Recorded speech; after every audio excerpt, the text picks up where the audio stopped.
Hi, I'm Ms. Watt, Manston Middle School's librarian, and I'm here today to talk to you about Google Scholar. So, to start off, how do you research using Google Scholar? Well, what is Google Scholar? Google Scholar is the search engine for research-type questions that require academic or professional articles. Google can help you find quick answers about a store's hours, find news articles, or give you directions. Deeper questions require Google Scholar. To access it, type in scholar.google.com in your web browser, or simply search Google Scholar in Google. Let's take a look at domain names first before we get to searching.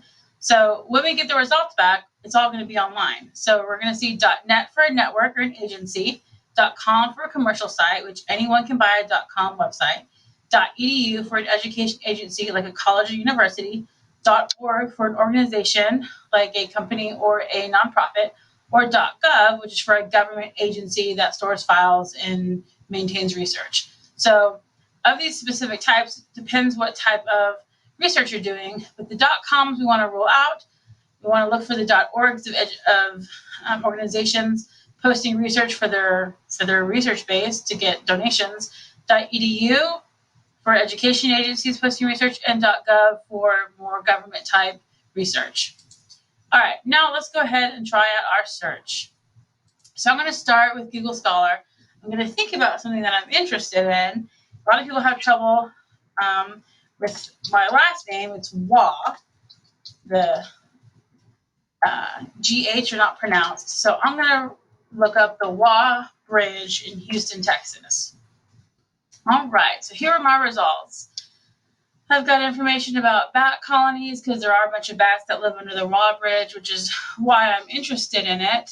Then something subtle that's going to highlight my search. Not really seeing anything too great. Let me just go back to Google and see. I'm just interested in basic information about it. Oh, here it is. City of Houston is going to have the information on it for me. Okay, it's going to have videos of the bats flying. This is what I want. So if you just want basic information, as we just found out, you want to look up on Google. If I was looking for a research article, maybe about the specific types of bats that were under there, or if they had ever been studied, then I would go to Google Scholar. It looks like, based on our search, there's not a lot of research that's been done specifically about those bats. So let's look up something else, something that requires, here we go, bats in agriculture. Something that requires research. Bats in agriculture. Awesome. Let's go ahead and take a look at this first page. So already I've got a .org for organization, another .org, we've got an international site, another .org, California, .net. Okay, so a lot of these are looking like good sites. This one, as you take a look, it's been cited, meaning people have used it and referenced it 746 times. So that tells me that's a pretty good article. Then you can click related articles, and it's going to give you options related to that specific article. And you go back, because I'm still looking at my results. And then there's 41 versions of this article, meaning it's been updated and changed and made better. So if I click this, the economic importance of bats in agriculture, gives me a summary. Each site's going to be different. Then I can go on to view the full text. So there's that one. Let's look at the second one. Why are we losing our Mexican free-tailed bats? Okay. This one's been cited 38 times, and there's only 2 versions. I'm going to go to this website. This one's for a .org. Okay. It looks like it's from a magazine or issue number. It's got all this information, but I want to verify that this information is correct. When I scroll to the bottom, it's going to tell me their references.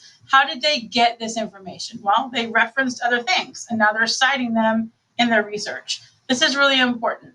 I'm not going to trust someone that tells me that a movie is good unless they've seen the movie, unless they can say, yes, I referenced that movie. This part was specifically good. Go pay your money and get this movie. So that's something to think about as well. The last thing I want to show you on Google Scholar is you can narrow the time, you can add a custom date range, and you can include citations and other items. And that's basically Google Scholar in a nutshell. Happy researching.